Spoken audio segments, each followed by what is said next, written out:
Kuseba Fetu. Most Monday is always the best day after a weekend, like we saw in football this week. Especially the Sunday's game. You know that United Arsenal game. That was a nice watch. We all enjoyed it, of course, for obvious reasons. Entertaining football, bangers, bruh. Not entertaining football per se, just like it was a generational hate watch. Just keep it a buck. I'm not even gonna lie. It was made entertaining by the fact that Arsenal lost the game and the way in which they lost it at home, in front of their supporters. They scored their set piece goal. They scored an own goal. They tried everything, bruh. Yeah, but they tried everything to win the game, but they didn't. Real football won. So, like, obviously throughout social media, everyone is just like joyous, bro. I haven't seen this in a while. Today, it's the day after at work. You go, you see your people, bro, your football people. I go to Riley. He's a United supporter. Then I start doing the Cunha celebration, because I'm happy that he beat Arsenal. Now we need City to finish the job. So we speak about the game a bit, but in brief, because we're at work, bro. And then later on in the day, a client comes in to get their hair cut, and then he sees me in my Liverpool shirt. He's like, say you support Liverpool. I'm like, yeah, bruh. And he's like, oh, Bournemouth. And in my mind, I'm like, dog. Yeah, sure, Bournemouth. Like, nothing you can say about that Bournemouth game. Nothing can hurt me Liverpool-wise this season anymore.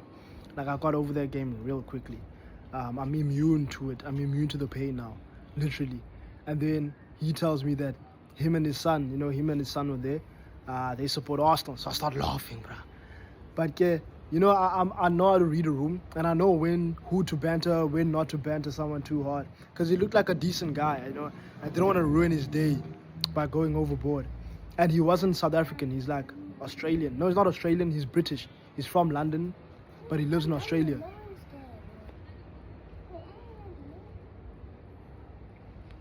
So, yeah. Then we get to talking about Arsenal in general. Now I'm talking about how they shouldn't sack Arteta if he doesn't win the league. I start posing like hypothetical questions to him. I give advice as a supporter, what's best to do now for Arsenal supporters from their perspective, where don't turn on the team. The worst thing you can do now is start panicking and act like you're the ones behind. You're still 4 points ahead. You guys are still a very good team. You just lost a game of football. It happens. You know what I mean?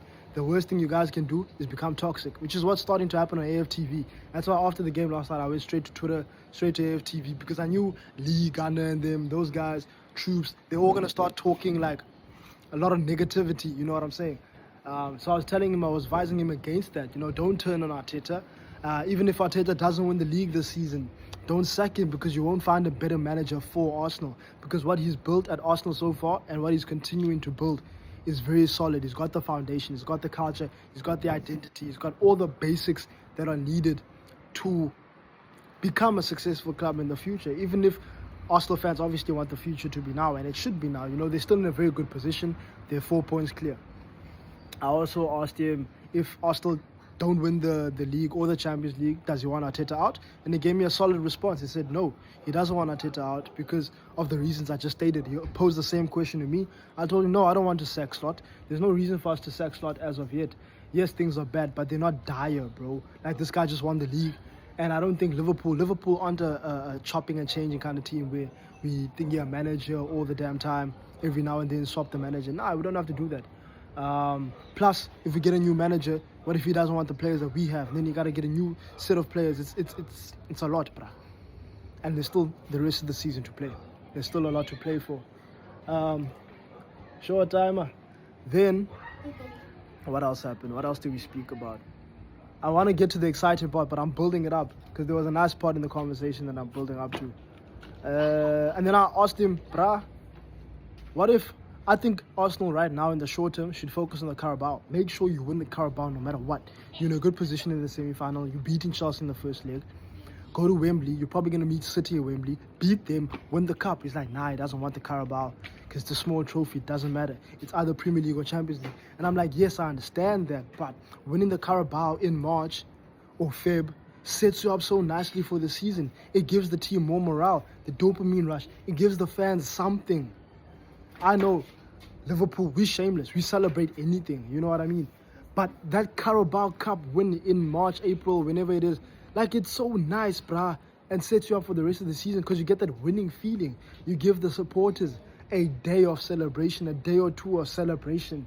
You give them a dopamine rush. There's a rush, bro, that you get from winning anything in football. Just a trophy, just celebrate. Look what it did to Spurs. Do you understand what I mean? Give the fans something. It's like, nah.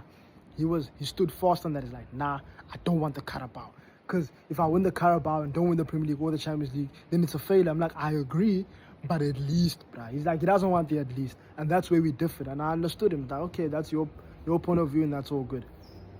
Then we got deeper into the chat, and then he spoke about, this is when he started opening up about the fact that he used to live in London. He had a season ticket to watch Arsenal games, and a long time ago though, but he's talking about Highbury days. Then my eyes lit up, bro, and I started geeking out like a little child. I was like, dog, you went to Highbury. You were a season ticket holder at Highbury, bro. You used to watch Henry. You Henry, Perez. He's like, yeah, Dennis Bergkamp, Vieira. You know what I'm saying? I'm like, Wenger ball at its peak, bro. Highbury days, you were there, invincible season. He's like, yeah, dog, like I was there. And we were just like reminiscing about those times. Then he took his phone out, went through his gallery about how he took his sons to the Emirates. And then I was pointing out certain memorabilia there. They're like, yo, that's the Tony Adams goal against Leicester City in 02. I think that was his final game. If it wasn't 02, then it wasn't 98. 98 was Ian Wright. 02 Adams goal. Or was it Everton? Was it Everton or Leicester City? I'm not sure, bruh, but it was against the blue team at Highbury, where Tony Adams scored that clincher. You guys know what I'm talking about if you're an Arsenal fan. Talking about 06 Henry, how they were robbed. We were talking about the Invincibles, the 50th game where they got robbed at Old Trafford, where Rooney dived for the penalty, then Van Nistelrooy scored. And we were just talking about the history, man, and he was like opening up about his dad, how his dad used to be a football writer for Juventus, match report writer, and how he's putting his children on, but his dad supported United. But it was a beautiful conversation, and he was asking me about, have I ever been to the UK? I'm like, nah, bruh. He's like, yo, you should go, bruh.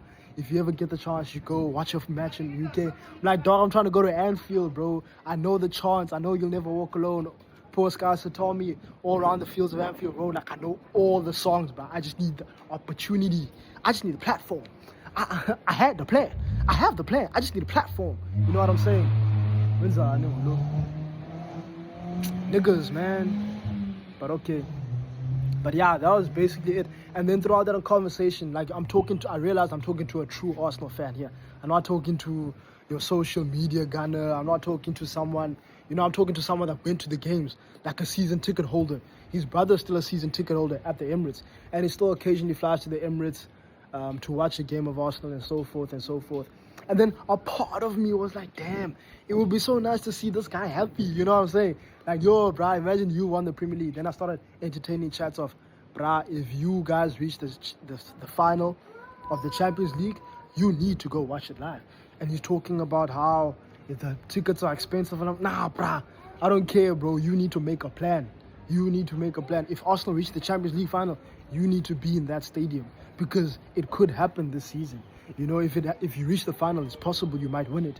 And then we started talking about the World Cup and how he planned to go to the World Cup, but it's overpriced and how FIFA is like bleeding the sport for money, etc., etc. Like a nice chat overall, man. I had a good time. That's basically what I came to say. I have no football review, no opinion. I just came to share that nice moment I had today, post the Arsenal game, chatting to a real Arsenal supporter, gauging some real insightful thoughts.